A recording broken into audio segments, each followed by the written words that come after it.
Assalamualaikum warahmatullahi wabarakatuh. Bismillahirrahmanirrahim. Alhamdulillahirabbil alamin. Wassalatu wassalamu ala asyrafil anbiya'i wal mursalin wa ala alihi wa sahbihi ajmain, amma ba'du.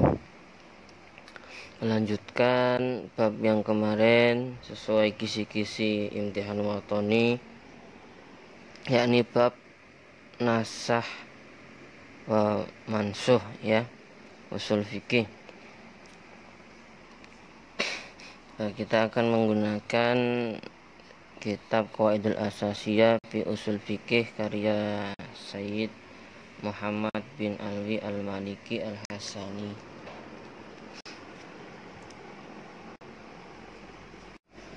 Bismillahirrahmanirrahim. Bab nasah, pengertian nasah, ya.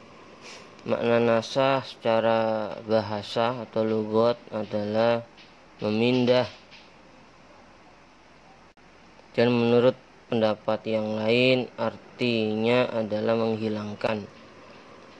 Sedangkan makna nasah secara istilah syar'i adalah khitab yang menunjukkan atas penghapusan sebuah hukum yang telah ditetapkan oleh khitab yang lebih dahulu.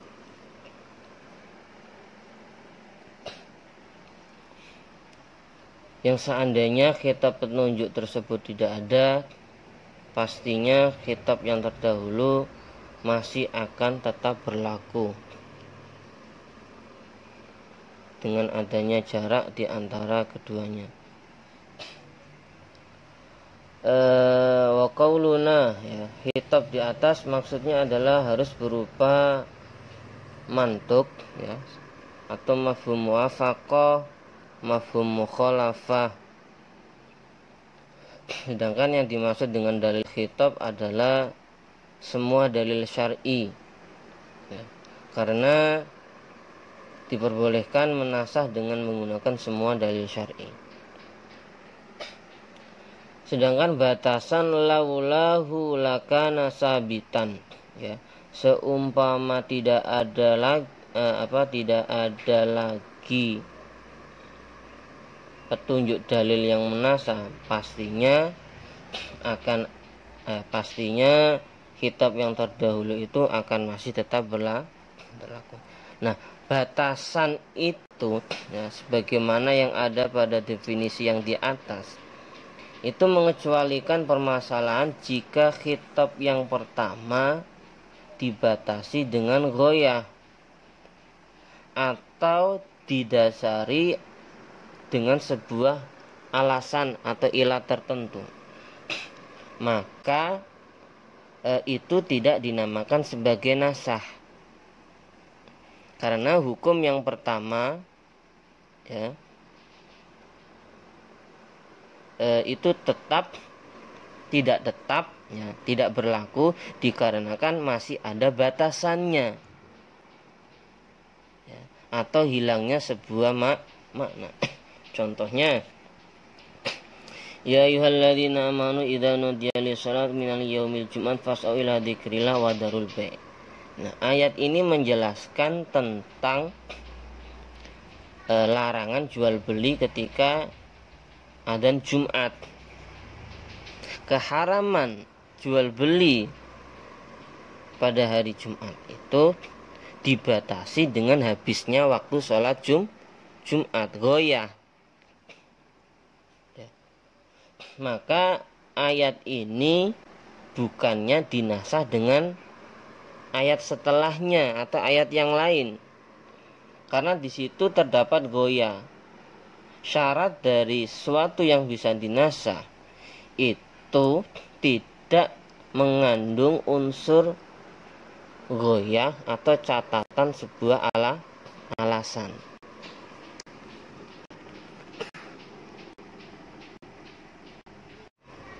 Maka ayat fa idza qadaitus shalat fantashiru fil ardi wabtaghu min fadlillah, apabila salat Jumat telah selesai dilaksanakan, maka menyebarlah kamu semua di muka bumi, carilah karunia Allah, ya, sebanyak-banyaknya. Maksudnya jual beli, boleh melakukan.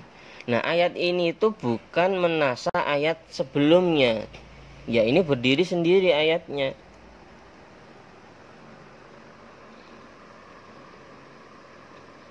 Nah, ayat ini itu hanya sebagai penjelas, ya, bukan penjelas jika waktu Jumatnya sudah habis.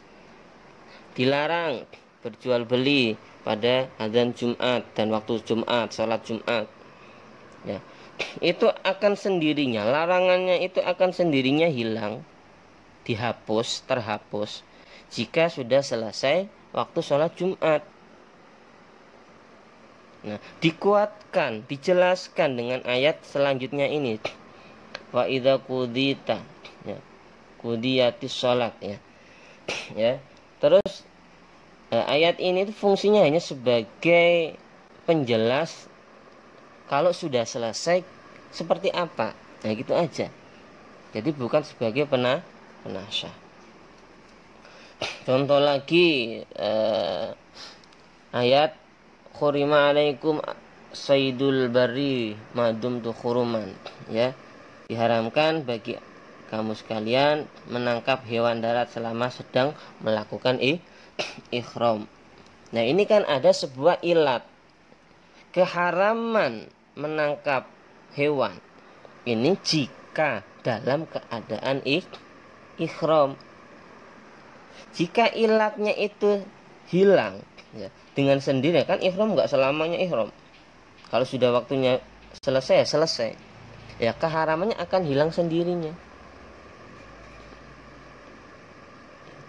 Jadi wa khurimat alaikum saydul bari madum tukhuruman ini bukannya dinasah, ya, tidak dinasah dengan ayat wa idza halaltum fastaudu. Ya, bukan. Ini bukan ayat nasih dan mansuh. Bukan. Jadi jangan sampai keliru. Ya, ini bukan ayat nasih karena apakah haraman itu karena dia masih ilatnya, alasannya, ya. Tadi kan ada goyah atau karena ada sebuah ada batasan goyah atau karena ada sebuah alasan. Karena ilasannya sebagai dalam masih melakukan ihram. Waqad zala bitahallul fala yansa. Maka keharaman ini akan hilang ketika sudah tidak melakukan ihram lagi. Fala budda mi ayyakun al-kitab asani muta'akhirun anil kitab. Syarat dari sesuatu yang menghapus itu harus yang lebih baru daripada yang dihapus.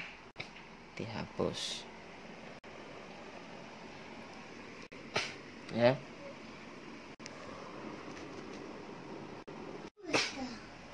Macam-macam nasah, ya, ditinjau dari objeknya, ayat yang dinasahnya atau hukumnya. Ini terbagi ada beberapa macam. Yang pertama, menghapus tulisan ayat Al-Quran tapi dengan masih menetapkan hukumnya. Tulisan di Al-Quran sudah tidak ada tapi hukumnya masih berlaku. Sebagaimana ayat asy-syaikhu wa syaikhatu idza zaniya farjam huma albatatan. Orang yang sudah pernah menikah, ya, syaikhu wa syaikhu, baik laki-laki atau perempuan, jika melakukan zina maka rajamlah keduanya secara pasti. Bagaimana riwayat dari Imam Baihaqi dan lainnya, ayat di atas itu dulunya adalah merupakan bagian dalam Al-Quran, kemudian dihapus, ya, tidak ada kan sekarang di Al-Quran, tapi maknanya masih tetap berlaku, ya, karena Rasulullah juga pernah menghukum rajam kepada kedua orang zina muhson. Ini dalil atau dalil yang mengatakan bahwasanya hukumnya masih tetap berlaku meskipun di dalam Al-Quran sudah tidak ada. Nah, buktinya apa kok asy-syaikh wa syaikha yang sekarang tidak ada di Al-Quran itu dahulunya ada di Quran?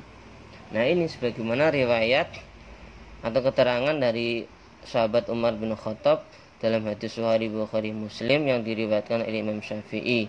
Umar bin Khattab mengatakan ayat asy-syaikh wa syaikha ini dulunya merupakan Al-Quran, kemudian dinasah, dihapus tulisannya, tetapi hukumnya masih tetap berlaku sebagaimana yang Rasulullah berlakukan pada kedua orang zina muhsan pada waktu itu.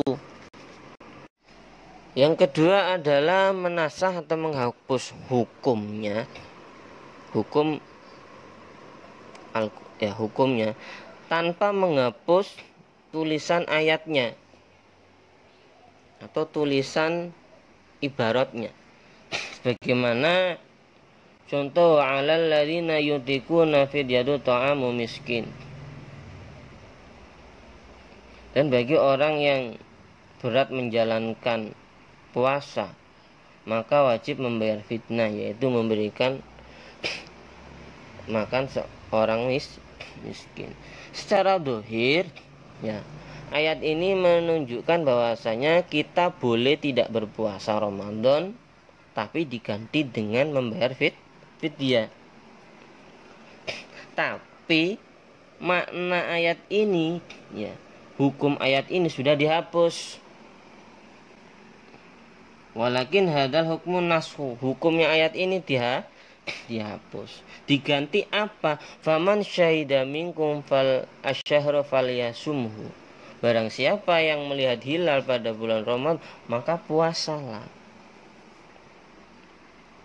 Nah, jadi ayat wa 'alal ladzina yutiquna ini masih tetap ada di dalam Al-Qur'an, yakni ayat berapa itu ya? Surat apa itu lupa saya. Ya, masih ada di dalam Al-Quran, tapi hukumnya sudah tidak berlaku.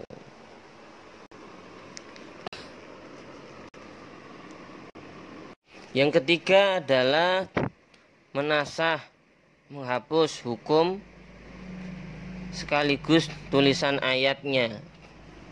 Ya, hukum saat tulisannya hilang. Bagaimana seperti penghapusan sesuatu yang diturunkan di dalam Al-Quran, yakni ayat asyru roda'atin maklumatin yuhrimna summa nusikhna bi khamsin maklumatin. Jadi asyru roda'atin ini sudah diganti dengan khamsin maklumatin.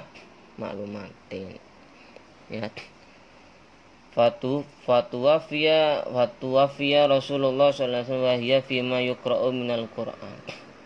Ya, di dalam Al-Qur'an sudah dihapus, maknanya juga sudah dihapus.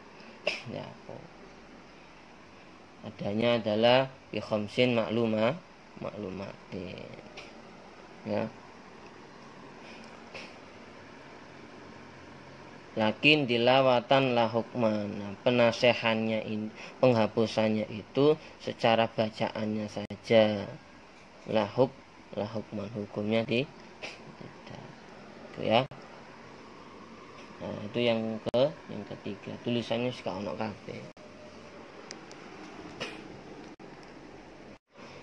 Sedangkan sedangkan nasah ditinjau dari adanya pengganti atau tidaknya dibagi menjadi dua, ya. Menasah menghapus tulisan berserta hukumnya dengan adanya sebuah pengganti ayat lain atau pengganti hukum lain dan tulisan lain. Yang kedua adalah menghapus tulisan dan hukumnya tanpa adanya pengganti, ya wis dihapus, tidak usah diganti. Ya. Contoh yang pertama adalah menghapus tulisan dan hukumnya tapi ada pengganti, yakni mengganti hadisnya Nabi yang menjelaskan tentang bahwasanya sholat itu menghadap ke Baitul Maqdis. Ya, itu dihapus, tulisannya dihapus, hukumnya ya dihapus dengan diganti firman Allah fawalli wajhaka syatra masjidil haram. Tadi ada gantinya. Contohnya itu, maka ketika sholat hadapkanlah wajahmu ke arah Masjidil Haram.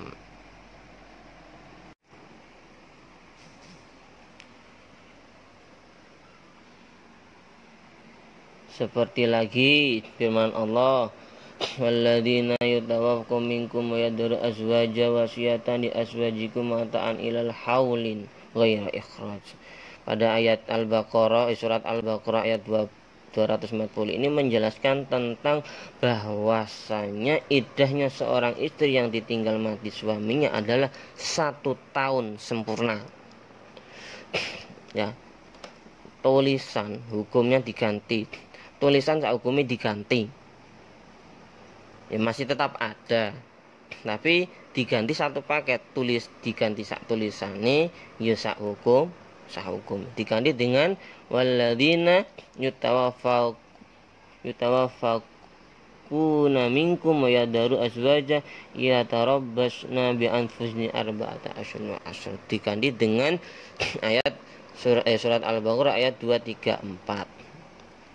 ya, bahwasanya yang artinya bahwasanya orang yang istri yang ditinggal mati suaminya maka wajib iddah selama 4 bulan 10 hari.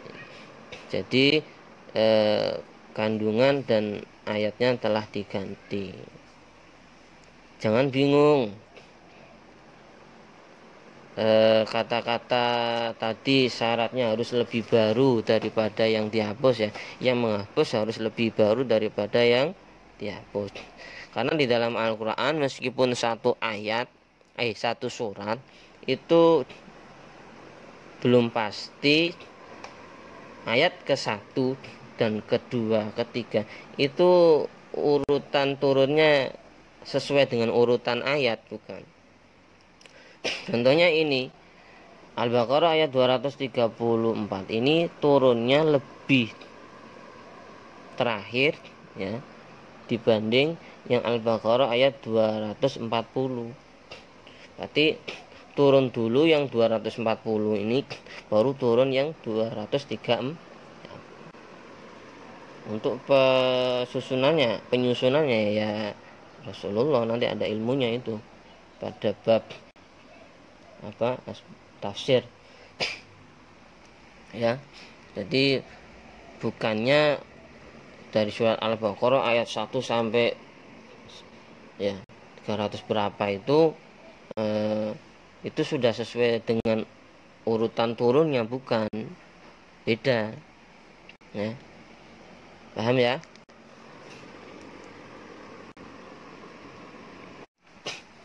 Sedangkan contoh kedua, ya, yang menghapus tulisan dan hukumnya tanpa adanya pengganti, itu seperti kewajiban sodaqah najwa, sodaqah kepada Rasulullah dalam firman Allah, ya ayyuhalladzina amanu idza najaitumur rasula faqaddimu baina yaday najwakum shadaqah.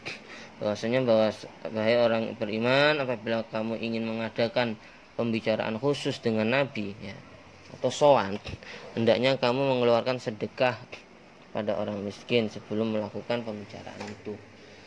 Ayat di atas yang mengandung kewajiban memberikan sedekah setiap ingin sowan kepada Nabi. Nah, kewajiban sedekah di atas telah dihapus tulisannya dan hukumnya.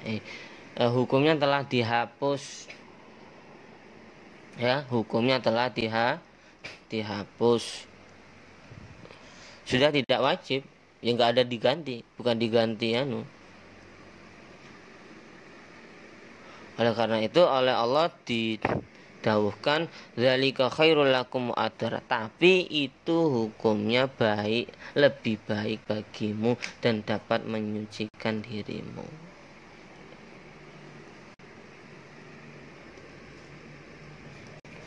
Ya.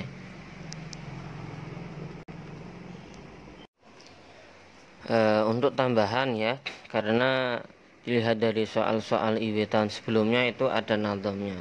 Karena memang sebenarnya untuk kelas 1 itu menggunakan kitab Tashilut Turuqat yang berisikan nadom-nadom menjelaskan tentang usul fikih. Nah, ini sudah saya sediakan, silahkan sampean pelajari, bisa di skip, dibaca, nadomnya diingat-ingat, barangkali nanti keluar di soal, karena di soal-soal terdahulu juga pernah keluar. Di situ ada nadom ya, an-nashu naklun au izalatun kama hakahu an ahli lisani fihima ya. Ada terjemahnya, ada nadomnya, ada. Kalau yang pertama ini menjelaskan tentang takrif, pengertian nasih mansukh. Yang kedua ini menjelaskan tentang macam-macam nasah. Wajazana suros midunal hukmi, boleh menghapus tulisan tanpa hukum. Katakan nasul hukmi dunaras, begitu juga menghapus hukum tanpa tulisan. Nah, kan? Tuh, cuman kitab bil kitab yunsa ini menjelaskan tentang ayat dihapus dengan ayat, hadis dengan hadis, dan lain sebagainya ya. Dipelajari, ada terjemahnya. Oke. Sebelum akhiri nanti akan saya lanjutkan dengan pembahasan soal-soal ya, sebagaimana berikut. Nah, ada sekitar 4 soal. Nggak tahu ini tahun berapa ya. Nah, itu kan ada nazamnya kan. Cumal kitabu bil kitabiyun sahu kasunatna. Hada nadmu yasrahu nasal kitab bil kitab. As-sunnah bis sunnah min amsilati nasul kitab bis sunnah. Mana contoh yang menghapus hadis dengan hadis? At-thayyibat lit-talibin, la wasiyata lil waras, wa 'alal ladzina tafidatu ta'amu miskit. Kuntu nahaitukum an ziyadil qabrin ala fazurua. Yang D ini hadis. Di dalam kitab di sini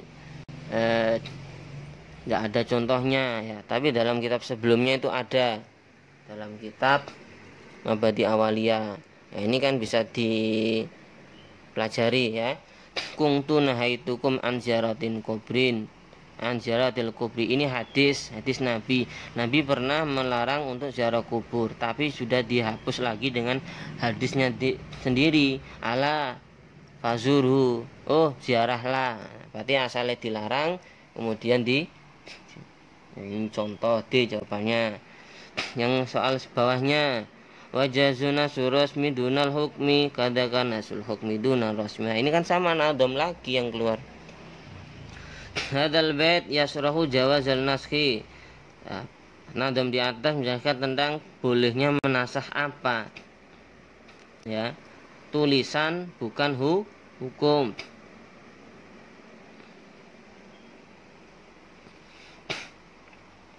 Al ayah bil ayah, hukmul la rasmin, ya benar, hukmun la rasmun. Ayat dia hukmun la rasmun B ya.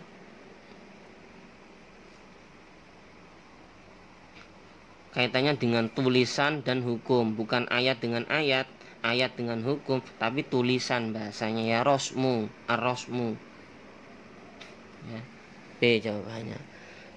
Soal selanjutnya, nashu an-nashu rafu hukmi syar'in bidalili syar'iyyin. Nah, ini pengertian di kitab lain. Wa yajuzu fi asha nashu ba'dil Qur'an wal fi'lu qabla tamakun wa nashu sunnah bil Qur'an kama huwa bihi wa nashu biha. Al ibarat adalah ala jawazi nasul Qur'an bil Qur'an ya. Mana ibarat yang memperbolehkan menasah Al-Qur'an dengan Al-Qur'an? Pahami ibarat di atas.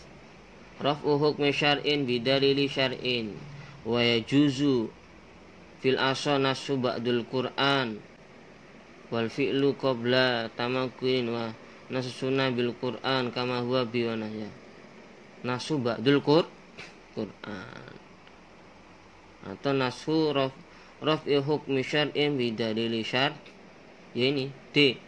menasah hukum syar'i dengan dalil syar'i. Hukum syar'i kan Quran, dalil syar'i juga biasanya Al-Qur'an. Selanjutnya idza ta'arada al-qaul wal fi'lu badala dalil ala tikraril muqtadi fa in ihtasa fal mutaakhir nasikhun fa in jahala fal waqfu fil asah. Hadzal ibarat tabayana ala ibarat di atas menjelaskan tentang jika ada yang bertentangan antara ucapan dan pekerjaan dan ada sebuah dalil yang menunjukkan untuk diulang-ulang. Fa in ihtasa bihi, maka ketika dikhususkan untuk Nabi, fal mutaakhir nasin, maka yang terakhir adalah sesuatu yang menghapus. Fa in jahila fal waqfu fil asl, maka tapi jika tidak diketahui maka hukumnya mauquf menurut qaul asl. Nasih wal mansud, nasyul qaul bil qaul, nasyul sunnah bil nasyul qaul wal fi'lu mimma taqaddam, ya menasih ucapan dan fi'lun, karena kan idza ta'arud al qaul wal fi'lu beda. Ini idza ta'arada ayat wa ayat akhar, nah, itu baru nasih mansu atau atau idza ta'arada hadis wal ayat, idza ta'arada qaul wal ayat, ya, atau qaul wal qaul akhar, berarti ini jawabannya nasihul qaul wal fi'lu mimma taqaddam. Wes itu yang bisa saya sampaikan. Kurang lebihnya mohon maaf, semoga bisa dipahami. Kalau kurang cepat bisa diulang-ulang. Wal afu minkum. Wassalamualaikum warahmatullahi wabarakatuh.